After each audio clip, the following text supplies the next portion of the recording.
Good morning, everyone. This week's Torah portion begins with the verse, "And Jacob left Be'er Sheva and he went to Haran."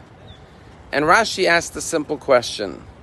Why does the verse have to say, Jacob left Be'er Sheva and went to Haran? If I say I went to New York, it's obvious I left Palm Beach. You can't get to New York without leaving the place you're in. So the verse could have just said that Jacob went to Haran. Why does it have to emphasize he left Be'er Sheva? And Rashi gives a beautiful answer. And Rashi says that the verse is emphasizing that when Jacob left Be'er Sheva, his absence was felt. You know, there are some people, unfortunately, when they leave a place, they leave a town, nobody even notices they left because nobody noticed they were there in the first place because they had no positive impact on their environment. Sometimes it's even worse. People are happy when they left. As someone once said, some people bring joy wherever they go and others whenever they go. But then there are those righteous people that when they leave a place, everyone misses them because they feel the void, the absence, because their presence was so wonderful that when they leave, everyone feels they're missing. And so the Torah says Jacob went to Haran, but he left Be'er Sheva. His absence was felt in the city of Be'er Sheva. But there's another beautiful answer to this question, and that is that in life we all go on journeys. We go on physical journeys, but we also go not just on geographical journeys. We go on journeys from one stage of life to the other, from one location, environment, circumstance to the other. Sometimes it could be a journey in terms of relocating our circumstances, our work environment. It could be in relationships. And the question is, why do we take these journeys in life? So in most cases, because we want to get to a new stage, a new location, a new destination. But sometimes it's not about where you want to go, it's where you want to leave. You know that you're in a place that's not good for you. You need to move on from a certain place. And sometimes it could be both. You want to leave a certain place, but you also want to get to another place. In Jacob's case, he was taking a journey to get away from the wrath of his brother Esav, but at the same time to go towards his destiny, to meet his wives in Haran and start his family.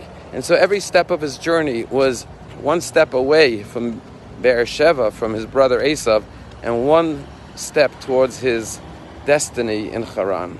And so too in all of our lives. We go on journeys and God leads us in different directions in our lives. And sometimes we think it's because we want to get to a certain place or we want to leave a certain place. Or sometimes we don't recognize why we're going on these journeys. But we have to have faith that God has a plan for every one of our lives. And wherever He leads us, there's a purpose, there's a mission, there's a reason why God led us on that path. You know, 2 years ago, there's a story I just heard about a religious Jew by the name of Yoni. He had a business meeting in Park City, Utah, and he loved to ski, so he decided he would go in the night before, check into the resort, get up early, hit the mountains, get a few runs in, go to his business meeting, and then get a few more runs in after his meeting. He went, rented his ski equipment, and he headed up first thing in the morning, took one gondola to one point, the second one, third to the highest point, and then he was going to take a very difficult run called Dutch Draw. You have to be a very good skier. And he got off the third gondola at the very top of the mountain, and he started making his way with his skis to Dutch Draw Run. When suddenly he heard a pop, he looked down and he sees that his binder on his ski broke. Very rare, unexpected break, because these things are meant to really keep your boots in place. He tried to fix it, he couldn't. And he was so upset. Here he was going to have a few great runs in. Now he has to go all the way back down, change his boots, and it would ruin his whole morning. Really disappointed, he headed down the mountain on the gondola. There wasn't enough time to go do all of that, so he decided he would go to his meeting, and after the meeting he would go to the store and show them what happened. So sure enough, he went to his meeting. After the meeting, he went to the rental shop. He showed them what happened. They couldn't believe it. They said this is a very rare situation. All the employees were looking at it, trying to figure it out, taking pictures. They really apologized, gave him new equipment, new boots, new binders, and he headed up the mountain quite upset that he ruined and lost his morning runs. As he was taking the gondola to the very third highest point, someone sitting in the gondola said, "Did you hear about the terrible tragedy that happened this morning?" He said, "No, I didn't hear. What happened?" He said, "Well, apparently there was this guy who got up first thing in the morning, went up to the top of the mountain to take Dutch Draw Run, and he triggered an avalanche, and he got buried alive in the snow. And they found him with the ski sticking out of the snow, but it was too late. He had died. And at that point, Yoni realized that when he heard that pop in his ski, and he had to head back down the mountain, he was so upset. But God was saying, you need to leave this location. You need to go. You need to get away from this place.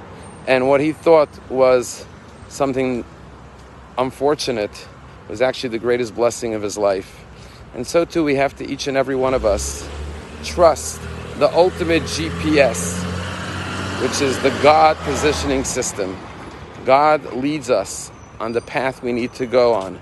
And we just have to trust in that journey, keep our eyes open, and find the purpose and the mission in every location, circumstance, environment that God and destiny leads us to. Have a wonderful day.